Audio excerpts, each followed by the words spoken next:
சங்கம் போராயுதமாய் மின்னிச் சுழலும் சுதர்சன சக்கரம்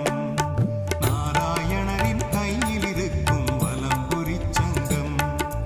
போராயுதமாய் மின்னிச் சுழலும் சுதர்சன சக்கரம் வேங்கடமலையின் மீது ஜொலிக்கும் வலம்புரி சங்கம்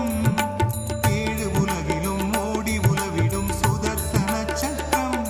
ஜெகமேனையும் பரிபாலனமாய் அரசாண்டரு புரிவது சங்கொடு சக்கரம் நாராயண நாராயண ஹரி ஹரி ஓ ஹரி நாராயண